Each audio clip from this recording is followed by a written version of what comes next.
आप याद करिए कि जिस समय माननीय मुख्यमंत्री जी 2005 में जब चुनाव जीत करके आए और सरकार उन्होंने बनाया, जदयू की सरकार बनी जब, तो उसके बाद 2009 के लगभग आसपास में माननीय उपेंद्र कुशवाहा जी उनका साथ छोड़ चुके थे। तो कहीं न कहीं विलय करने के पीछे उनका एक सोच था कि सेकेंड लाइन लीडर होगा कौन, उत्तराधिकारी कौन होगा नीतीश कुमार का। तो उन्हें कहीं न कहीं ये विश्वास लिया गया, चाहे स्पष्ट किया गया हो माननीय मुख्यमंत्री जी के द्वारा या नहीं किया गया हो, लेकिन उपेंद्र कुशवाहा जी के दिल में जरूर कहीं न कहीं ये बात आई कि सेकेंड लाइन लीडर माननीय मुख्यमंत्री जी उपेंद्र कुशवाहा को ही बनाएंगे। तो इतना बड़ा निर्णय जो है उन्होंने जो लिया पार्टी के विलय का, इसी कारण लिया। अब जब परिस्थितियां बदली और वो एनडीए से उलट करके फिर राजद महागठबंधन में चले आए, तो परिस्थितियां एकदम उल्टा दिखने लगा। तो परिस्थितियां जब उल्टा दिखने लगा तो इसको बर्दाश्त कैसे किया जाए। तो उपेंद्र कुशवाहा जी को जब बर्दाश्त नहीं हुआ कि अरे मैं तो सोच रहा था। पनोरमा ग्रुप, जो सोचता है वो करता है। नमस्कार, मैं हूं सागर कुमार, भारत लाइव देख रहे हैं आप। हमारे साथ आम जनता पार्टी राष्ट्रीय के राष्ट्रीय अध्यक्ष विद्यापति चंद्रवंशी जी हैं। उनसे पूछते हैं, सर क्या लग रहा है आपको, उपेंद्र कुशवाहा जदयू में वापस जाएंगे? देखिए, ये विषय इतना आसान नहीं है कि इसको तुरंत एक टिप्पणी में समाप्त कर दिया जाए। ये विषय एक ऐसा विषय है जो कि बड़ी लंबी दूरी से इसे देखने की ज़रूरत है। आप याद करिए कि जिस समय माननीय मुख्यमंत्री जी 2005 में जब चुनाव जीत करके आए और सरकार उन्होंने बनाया, जदयू की सरकार बनी जब, तो उसके बाद 2009 के लगभग आसपास में माननीय उपेंद्र कुशवाहा जी उनका साथ छोड़ चुके थे और वो उस समय से माननीय मुख्यमंत्री जी के विरोध में कभी एस्टीमेट घोटाला तो कभी कुछ कई बिंदुओं पर उन्होंने चर्चा की और वो लगातार उनके विरुद्ध में आवाज़ उठा रहे थे। लेकिन 2010 में जदयू जो है भारी बहुमत के साथ सरकार में आई, इसका कोई प्रभाव नहीं पड़ा उपेंद्र कुशवाहा जी के इस तरह के बयान से। लगातार अगर आप देखेंगे तो अंत में उसके बाद बीच में एक चुनाव आया जिसमें वो ओवैसी साहब के साथ उपेंद्र कुशवाहा जी उनकी दल गई। अब परिस्थिति ऐसा बदला कि उपेंद्र कुशवाहा जी ने अपने दल को विलय कर दिया। तो कहीं न कहीं विलय करने के पीछे उनका एक सोच था कि सेकेंड लाइन लीडर होगा कौन, उत्तराधिकारी कौन होगा नीतीश कुमार का। तो उन्हें कहीं न कहीं ये विश्वास लिया गया, चाहे स्पष्ट किया गया हो माननीय मुख्यमंत्री जी के द्वारा या नहीं किया गया हो, लेकिन उपेंद्र कुशवाहा जी के दिल में जरूर कहीं न कहीं ये बात आई कि सेकेंड लाइन लीडर माननीय मुख्यमंत्री जी उपेंद्र कुशवाहा को ही बनाएंगे। तो इतना बड़ा निर्णय जो है उन्होंने जो लिया पार्टी के विलय का, इसी कारण लिया। अब जब परिस्थितियां बदली और वो एनडीए से उलट करके फिर राजद महागठबंधन में चले आए, तो परिस्थितियां एकदम उल्टा दिखने लगा। तो परिस्थितियां जब उल्टा दिखने लगा तो इसको बर्दाश्त कैसे किया जाए। तो उपेंद्र कुशवाहा जी को जब बर्दाश्त नहीं हुआ कि अरे मैं तो सोच रहा था कि ये मैं सेकेंड लाइन लीडर उत्तराधिकारी उपेंद्र कुशवाहा, लव कुश की बात हो रही है। तो लव तो शासन किया 17 वर्ष, अब 20 वर्ष हो जाएगा और कुश कब करेगा।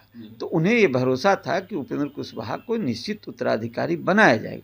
लेकिन यहाँ पर जहाँ तक मैं समझता हूँ कि माननीय मुख्यमंत्री जी का कि सामाजिक न्याय के तहत जो ये समाजवाद का उनका जो विचारधारा था, लोहिया की विचारधारा, कर्पूरी की विचारधारा, वो उन्हें कंपेल कर रही थी कि आखिर लोहिया कर्पूरी के विचारधारा को, समाजवाद को हम लेकर के यदि हम उपेंद्र कुशवाहा जी के हाथ में देते हैं कि यूपीए तुम जदयू को चलाओ और नीतीश जी की तरह जो है वो खेला करके भी मुख्यमंत्री बने रहे, तो ये कैपेसिटी उपेंद्र कुशवाहा जी को वो कहीं न कहीं मुख्यमंत्री जी आकलन कर रहे थे कि ये मेरा वाला कैपेसिटी अभी है, लेकिन मेरा वाला कैपेसिटी अभी नहीं है, ये नहीं चला पाएगा। उन्होंने उठा के तेजस्वी की बात कर दी और कहीं न कहीं उनका जो पारिवारिक एक रिश्ता था उसका दायित्व भी माननीय मुख्यमंत्री जी पर बनता था कि जिस परिवार से उन्होंने सत्ता छीन लिया उन्हें फिर वापस कर दिया, उन्हें दोष नहीं लगेगा, बैलेंस करने के लिए। दोष नहीं लगेगा और ये समाजवाद की भी बात पूरी हो गई। तो इस बीच में उपेंद्र कुशवाहा जी क्रश हो गए। तो उपेंद्र कुशवाहा जी जब क्रश हुए तो अब जहां भारतीय जनता पार्टी ने सम्राट चौधरी जी को, कुशवाहा समाज के लीडर को जब आगे किया, तो फिर उपेंद्र कुशवाहा जी को कहीं न कहीं इस बात की जो है ठेस जरूर लगी होगी कि ये जो है डुएल गेम हो रहा है।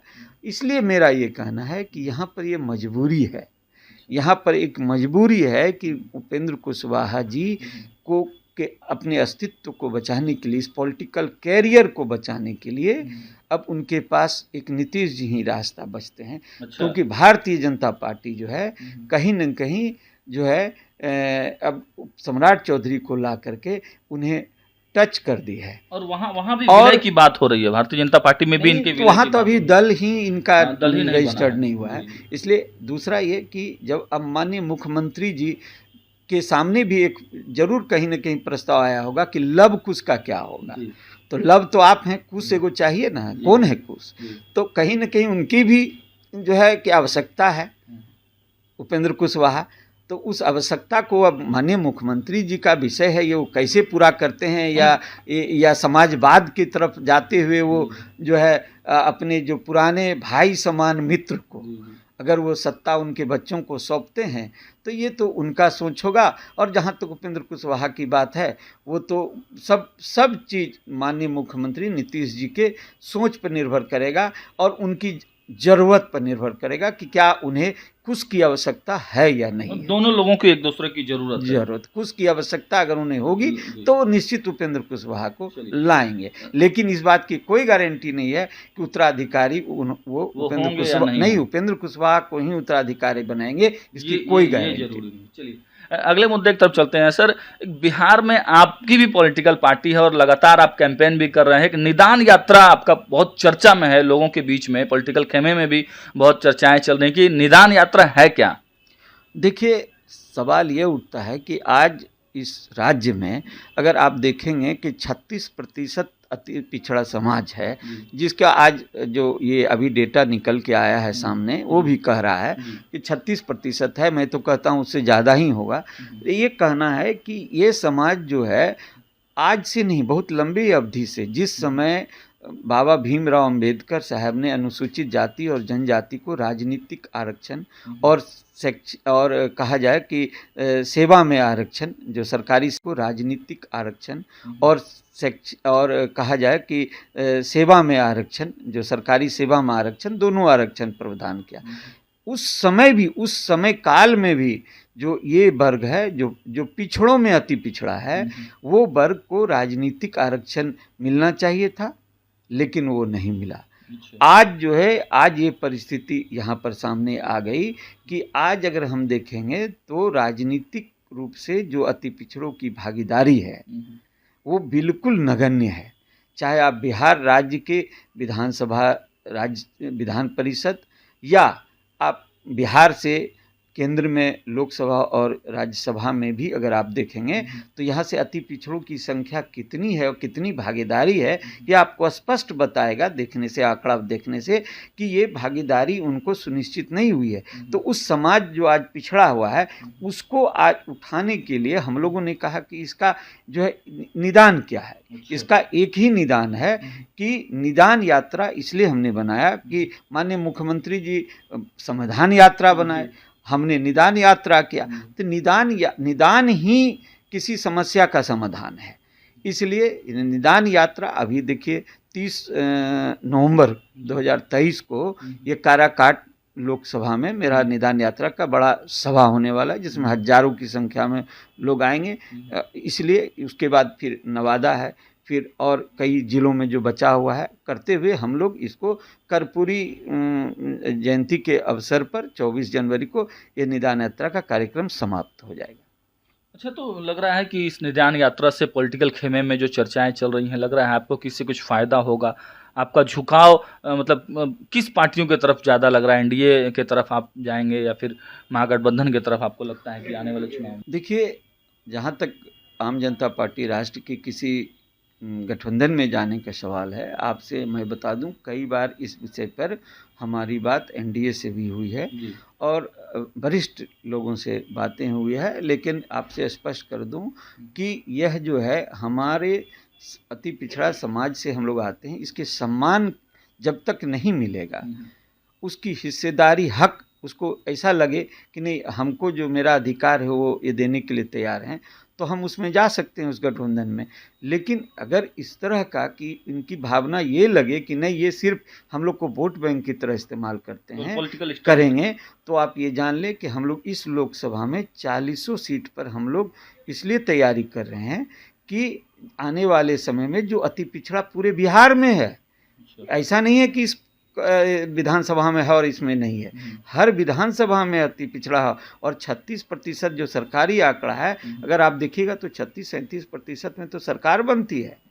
तो ये इतनी बड़ी भागीदारी संख्या है और उसी समाज के उत्थान के लिए ये निदान यात्रा हम लोग लगातार करते आ रहे हैं, जिसमें कि 30 नवंबर को ये एक काराकाट में निदान यात्रा है। चंद्रवंशी जी, एक अंतिम सवाल ले लेते हैं। देखिए, लालू प्रसाद यादव जी दिल्ली जाते हैं, स्वास्थ्य कारणों से वो जाते हैं, फिर उसके बाद नीतीश कुमार भी कहा जा रहा है कि निजी यात्रा पे गए हैं, कुछ लोगों का चर्चा है कि एनडीए के और नेताओं से मिलने जा रहे हैं। आपको क्या लग क्या रहा है, इसमें क्या कुछ हो सकता है? दोनों बड़े नेता बिहार के दिल्ली में हैं। देखिए, ये दोनों बड़े नेता सब दिन लालू जी से सत्ता छीन के नीतीश जी राज किए हैं और आज ठीक है परिस्थिति ऐसी बनी है कि प्रधानमंत्री के दावेदार माननीय मुख्यमंत्री जी हो रहे हैं, चाहे वो स्वयं बोले या कोई और बोले। लेकिन एक बात तो दिल में है ना कि लालू जी जो है सो कहीं ना कहीं तो ये समझते हैं ना कि ये माननीय मुख्यमंत्री जी नीतीश कुमार जी जो है वो जो है सो बहुत कुछ उनके दिल में चलते रहता है उनके विषय पर, जो वो खुलते नहीं हैं और बातों ही बातों में इशारों में वो कह देते हैं। जैसे उन्होंने कह दिया कि राहुल जी को, जो कांग्रेस के जो आपके हैं दुल्हा वाली बात, कि राहुल जी अगर आप दुल्हा बनते हैं तो हम लोग बारात चलने के लिए, मैंने आपको दुल्हा बनाने के लिए हम लोग तैयार हैं। तो ये दुल्हा बनाने की बात जो चर्चा हुई, इस पर बहुत तरह का टीका टिप्पणी भी हुआ, तो ये कहीं ना कहीं इस बातों को और इशारा किया।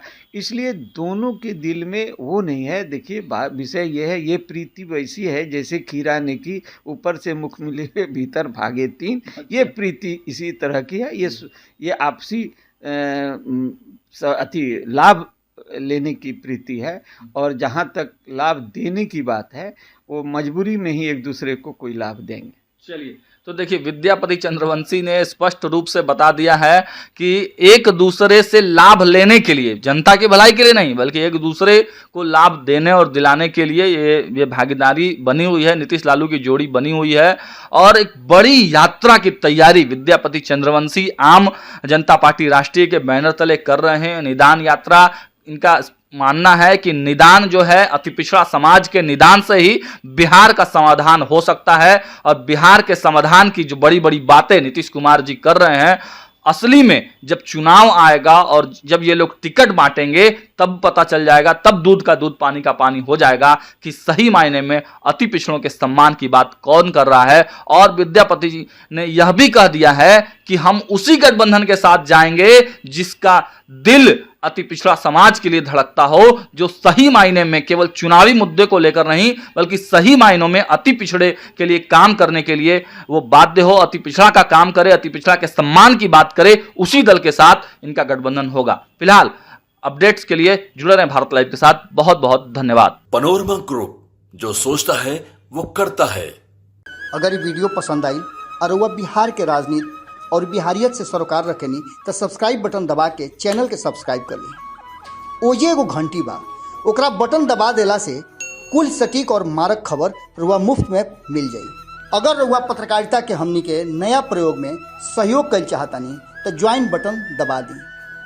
पेटीएम नंबर नोट कर ली 9386816700। धन्यवाद।